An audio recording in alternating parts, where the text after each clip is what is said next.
Karakteristik keluarga muslim. Satu keluarga yang muslim dituntut untuk mempunyai kemampuan individual, yaitu tiap-tiap unsur keluarga, dimaksud tiap-tiap anggota keluarga harus memiliki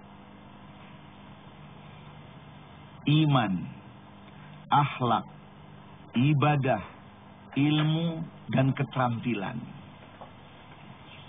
Tiap-tiap keluarga muslim, tiap-tiap anggota keluarga, tiap unsur dituntut yang pertama memiliki iman tauhid yang kokoh. Bab ini merupakan konsepsi dasar daripada Allah merubah umat jahiliyah menjadi umat muslim. Di dalam surah Al-Alaq, surah yang ke-96, ayat 1 sampai dengan ayat 5. Allah berfirman, A'udzubillahi minasyaitonirrajim. Bismillahirrahmanirrahim. Iqra bismi rabbikal ladzi khalaq.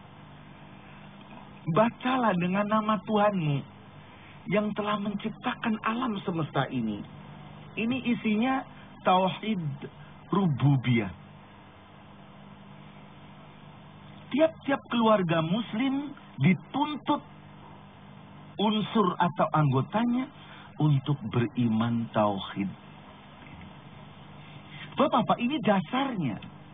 Dengan iman tauhid, bahwa kehidupannya ini tergantung kepada Allah, artinya tergantung itu ada hal-hal yang berlaku umum, ya, yang merupakan general, kita tunduk kepada Allah. Meskipun dalam sikap dan tingkah laku kita diberi freedom, diberi kebebasan. Itu pun sementara. Nanti kalau sudah sekarat, freedom itu dicabut. Ya toh? Jadi itu ini ibu-ibu, bapak-bapak bakal dicabut. Ini maaf, jangan kaget orang-orang baru datang ini. Pak Ahmad, Pak Salimun, Pak Haris, wah sama Bu Haris ini. Ini pada saatnya freedom itu dicabut. Itu ada keyakinan begitu. Dan bahwa dalam iman tauhid ini nantinya kita tidak mati dalam makna sudah tidak ada lagi. Kita bertanggung jawab pada kehidupan berikutnya. Di alam barzah sampai alam akhirat.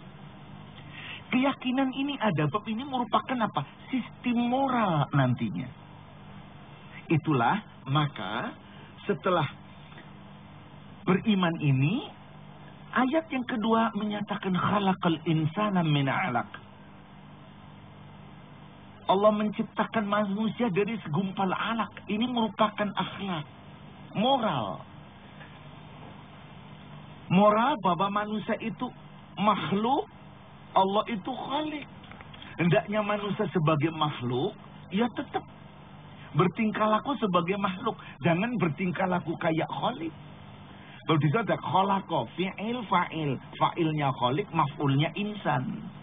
Makhluk kan gitu. Harus berakhlak, punya moral sebagai makhluk. Jangan manusia bermoral khalik. Wah, ini. Tapi itulah. Tauhid menghasilkan satu akhlak yang demikian ini. Nah, itu vertikal kepada Allah. Hablum minallah. Ya. Nah, itulah. Jadi, coba ibu-ibu kalau punya suami lagaknya lagak kholik, kira-kira gimana ya? Yang namanya Abdul Khalik sih bisa-bisa saja. Ya? Tapi kalau tingkahnya kayak kholik, kayak Tuhan, apa enggak gepeng istrinya kira-kira? Ya? Sekali, dua kali masih bisa tahan, lama-lama. Apa enggak minta pulang ke Madura? Alah, gitu. Pulangin deh bang, ke Madura, pulang sendiri sana. Inilah, begitulah. Nah, lalu horizontal hablum minan nas, itu pun kita dididik untuk punya akhlak. Setiap unsur keluarga harus punya akhlak. Akhlak apa? Hormat pada yang tua. Eva sebagai anak harus hormat sama ibunya, kayak apapun ibunya. Ya, nah, itu Biar ibunya, tetap kamu harus tetap berbakti pada ibu. Ya. Nah, yang tua sayang kepada yang muda. Yang tua jangan mengharap dihormat oleh yang muda kalau tidak sayang kepada yang muda. Yang muda jangan mengharap disayang yang tua kalau tidak hormat pada yang tua. Pada yang sebaya, loyal dan toleran. Ini santun menyantuni, itu loh ya. Ini akhlak ini dididik. Ada dalam keluarga. Sebab keluarga itu milieu primer, lingkungan prima untuk memproduk, merupakan bi'atul ula, bi'ah yang awal ya. Lingkungan yang awal, yang prima. Itu harus memproduk ini calon warga negara ini nanti. Dan langsung warga negara. Nah, ini. Jadi harus punya akhlak baik. Yang ketiga, Iqra warabbukal akram. Dan bacalah, Tuhan kamu itu akram, maha pengasih, maha pemurah. Tidak pernah ingin hidup, dikasih hidup. Tidak pernah ingin jadi wanita, dijadikan wanita. Apa Bu Haris pernah ingin jadi wanita? Nggak pernah. Tahu-tahu jadi wanita. Kan begitu tuh. Diberi rezeki, diberi putra, diberi suami. Ini maha pemurah. Tidak pernah mati, diberi mati nanti. Mengapa? Di balik mati akan diberi pahala.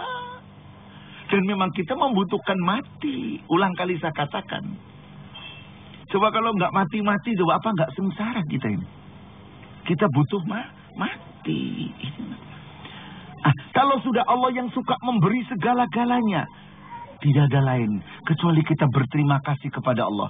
Berterima kasih kepada Allah adalah beribadah kepada Allah. Jadi seorang tiap-tiap anggota keluarga harus punya kesanggupan untuk beribadah. Pengabdian kepada Allah. Dedikasinya yang tinggi. Ini mulai dari rumah itu. Agama tauhidnya kuat, akhlaknya baik, dedikasi tinggi. Kalau sudah ada anggota rumah tangga yang dedikasinya nggak ada di rumah. Bangun, mandi, makan. Kalau ada anggota keluarga gitu, nggak berkarya sama sekali di rumah. Unik, pantang itu. Ya. Jangan dibegitukan meskipun papa mamanya kaya, ya mampu, punya pembantu ini tuh diarahkan untuk tetap berkarya. Jangan di rumah tidak punya dedikasi. Jangan. Ini pendidikan awal. Nanti kalau di rumah begitu, apalagi di luar yang ia tidak merasa memiliki, wah lebih gawat lagi. Inilah. Jadi pendidikan kewarganegaraan pun sejak di dalam rumah ini. Baik. Yang keempat yaitu alladzi 'allama bil qalam, yang mengajar manusia dengan qalam. Alladzi 'allama bil qalam, mengajar manusia dengan qalam. Tiap-tiap anggota keluarga hendaknya berilmu, punya kebudayaan qalam. Qalam itu tulis baca. Ya, dengan qalam ada kebudayaan nulis dan baca, dan dengan tulis baca itu ada ilmu. Tiap unsur keluarga dituntut untuk berilmu. Jangan sampai bodoh. Yang kelima adalah alamal insana ma lam ya'lam, yang mengajar manusia apa-apa yang dulunya manusia tidak tahu. Punya tangannya belum bisa untuk berkarya.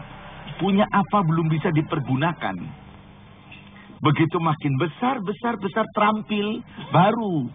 Lalu mempunyai keterampilan. Inilah teknologi.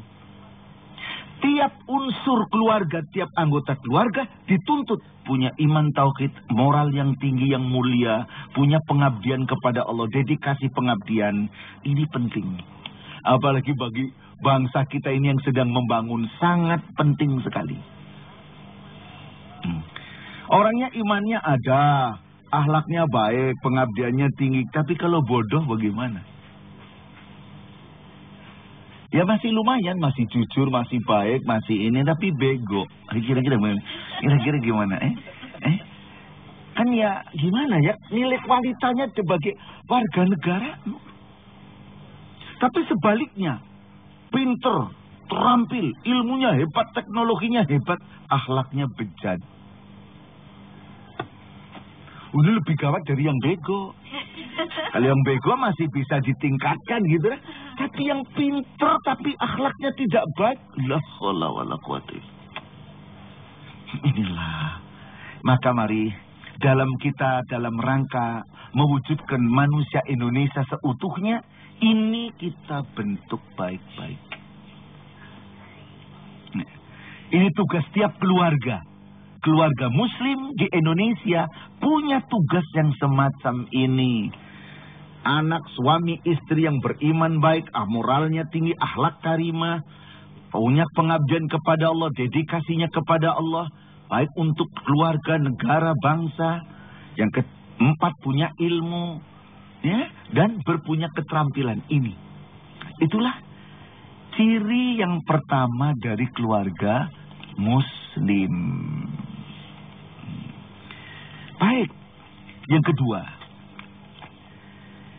tiap-tiap unsur dari keluarga muslim hendaknya dididik, dituntut untuk memiliki tanggung jawab pribadi dalam berkarya, dalam melakukan suatu perbuatan, dalam melakukan satu kegiatan, hendaknya dididik untuk punya tanggung jawab pribadi ini. Jadi jangan sampai menjadi satu unsur keluarga, anggota keluarga, atau nantinya di seorang warga negara yang tidak ngerti tanggung jawab. Wah, berbahaya sekali. Kayak apapun pandainya seseorang, kalau tidak bertanggung jawab, tidak ngerti tanggung jawab pribadi, gawat. Itulah. Coba deh, Bu Andoko kalau punya suami nggak punya tanggung jawab, kira-kira gimana? Upama loh ini, Pak Andoko sih baik, itu ini upama. Apa nggak pusing? Nggak bakal gemuk begitu. Ini jelek kan, ini nggak makan ini ya. Inilah. Bisa kurus, pikirkan suami yang tidak tahu tanggung jawab. Ini baru. Begitu juga suami nih, bapak-bapak ini. Kalau punya istri nggak punya tanggung jawab, ya Allah ya Allah. Ya. Sampai ke rumah nggak ada lauk, adanya nasi. Kan istri nggak tanggung jawab. Makan seadanya, ada bakso. Masa benhari bakso melulu. Ya. Inilah. Jadi tanggung jawab pribadi, berkarya, dan tanggung jawab ini vertikal kepada Allah. Inilah, maka dituntut beriman kepada akhirat. Dan dalam Quran kalau sudah iman, alladzina amanu billahi wa bil yaumil akhir, mesti jajarnya dengan akhirat. Karena apa? Ini soal tanggung jawab. Iman kepada akhirat adalah satu sistem moral untuk membentuk pribadi bertanggung jawab langsung vertikal kepada Allah. Ini ada gejala-gejala masalah tanggung jawab itu, ada erosi di sementara kalangan masyarakat kita ini. Ini remaja harus kita didik untuk jangan sampai tidak punya rasa tanggung jawab. Ya sekarang contoh tabrak lari, kan jadi tabrak lari. Satu contoh yang nonjol ini adalah satu fenomena tidak punya tanggung jawab. Sebab itu sistem di sini mengajar iman kepada akhirat. Kalau tuh kamu lari lepas dari pengapatan orang, Allah akan membalas kamu. Ulang kali sudah diterangkan, ya, bahwa setiap kita bertanggung jawab atas segala apa yang ada pada diri kita. Dalam surat yang ke-102, surat Takasur, ayat 8. Allah berfirman, "Tsumma latus'alunna yauma idzin 'anil na'im." Tsumma kemudian apa? Nanti kapan? Yauma idzin, pada hari pembalasan itu nanti. Apa? Latus'aluna, pasti kamu akan ditanya, dimintai tanggung jawab Tentang apa? Anin na'im. Tentang segala nikmat yang sudah diberikan oleh Allah kepadamu. Inilah ibu-ibu yang saya hormati, rasa tanggung jawab perlu ditanamkan baik-baik dalam keluarga. Maaf, bukan kita tidak percaya kepada pendidikan di sekolah, tidak. Tidak. Tetapi justru keluarga. Ini pendidikan yang paling bagus ada di dalam keluarga. Tanamkan rasa tanggung jawab kepada anak-anak kita. Sudah barang tentu, kalau kita sudah mau mendidik demikian ini, si papa, si mama, si ibu, si bapak harus memberi contoh. Sebab Nabi sudah bersabda, ibda binafsi. Mulailah dengan dirimu. Artinya sebagai contoh, mulai dengan dirimu.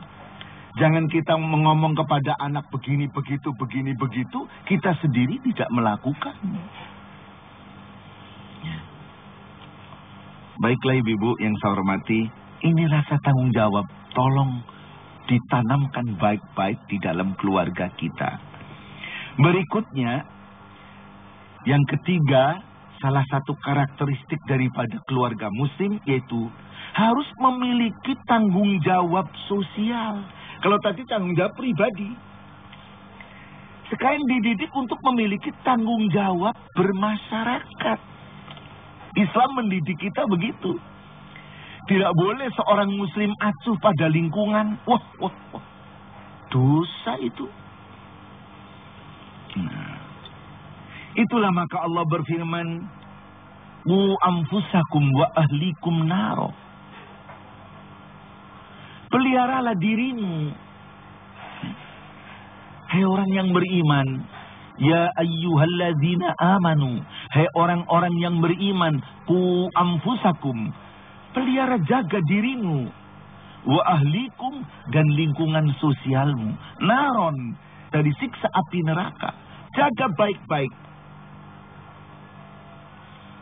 Tidak hanya diri kita. Tapi juga lingkungan.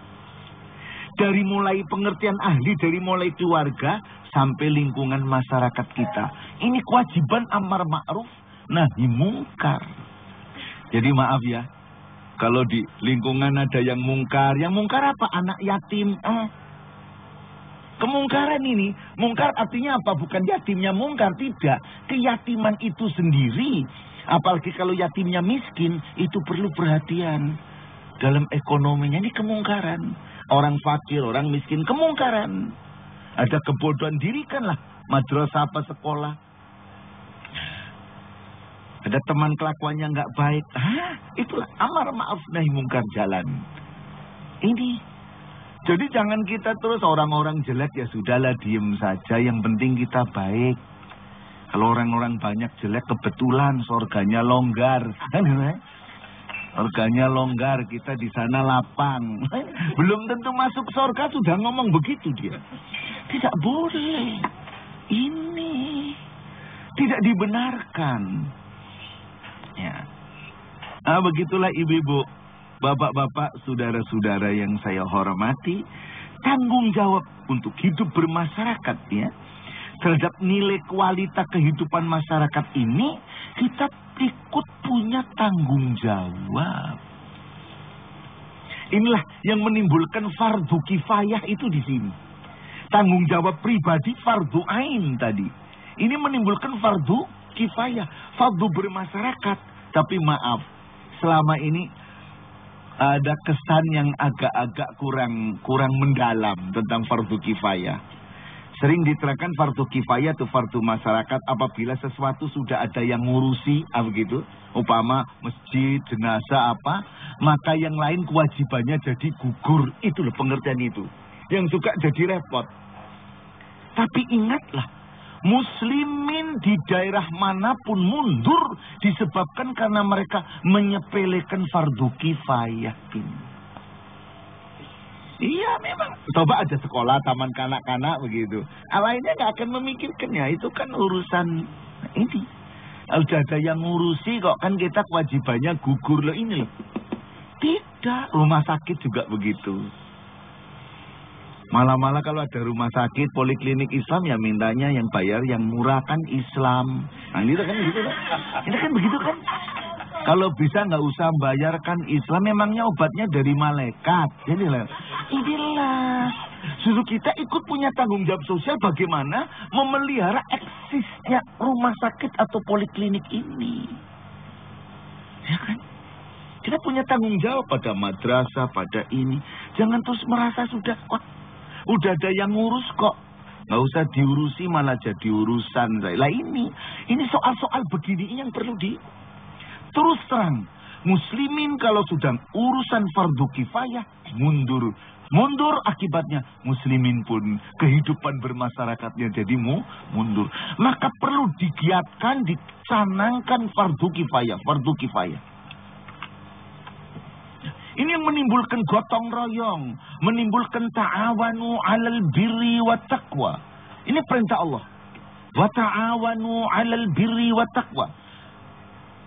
Bertolong menolonglah kamu, bekerja sama kamu, bergotong royong kamu satu sama lain 'alal bir, di atas perbuatan kebajikan. Nolong si miskin, ini itu masalah pembangunan, wat taqwa, dan di atas takwa kepada Allah. Sebab kebajikan tidak bisa lepas dari takwa. Kalau ada sesuatu perbuatan dikatakan perbuatan baik kok tidak menjurus ke takwa, itu bukan kebajikan. Bukan bir. Bir dalam arti makna amal baik loh, bukan bir-bir minuman, nanti salah paham ini ya. Jadi inilah ibu-ibu, bapak-bapak, saudara-saudara para pecinta radio Kayu Manis yang berbahagia. Yang berikutnya, setiap keluarga muslim, baik secara keseluruhan keluarga itu dalam satu keluarga maupun unsur atau tiap anggota keluarga muslim harus mampu dan sanggup menjadi faktor integratif bagi kehidupan bermasyarakat dan berbangsa.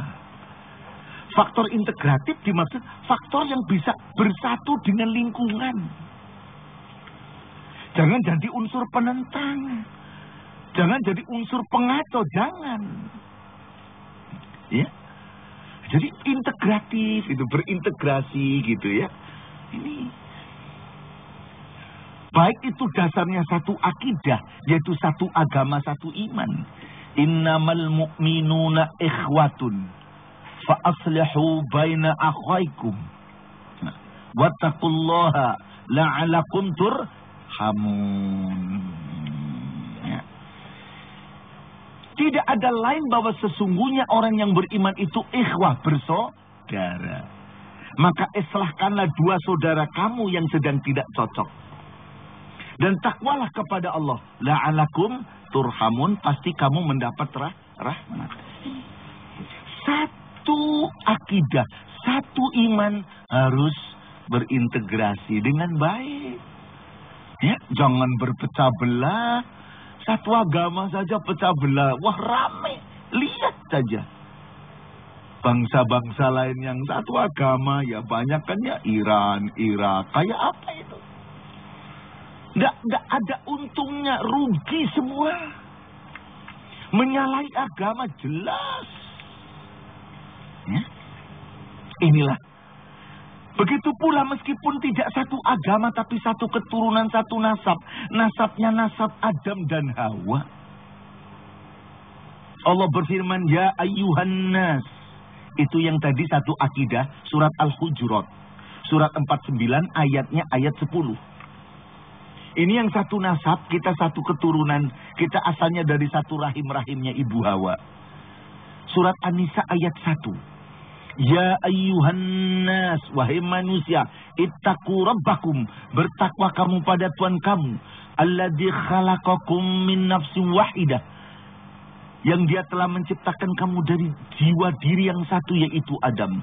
Wa khalaqam minha zauja, dan daripadanya diciptakan, Allah menciptakan jodohnya Hawa. Wa basa minhuma rijalan katsiran wa nisaa, dan dari mereka berdua Allah memperkembangbiakan laki-laki dan wanita yang jumlahnya banyak. Wattaqullaha alladzi tasaaluna bih, maka bertakwalah kamu kepada Allah yang dengan menyebut namanya kamu saling minta tolong. Wal arham, dan adakan silaturahim. Ini. Jadi faktor integratif. Meskipun lain suku, lain bangsa, lain agama. Baiklah, sampai di sini karakteristik keluarga Muslim, keluarga yang mampu mewujudkan cita-cita nasional. Sekian, mari kita tutup dengan baca Alhamdulillahi Rabbil Alamin. Wabillahi taufiq wal hidayah. Assalamualaikum warahmatullahi wabarakatuh. Waalaikumsalam warahmatullahi wabarakatuh.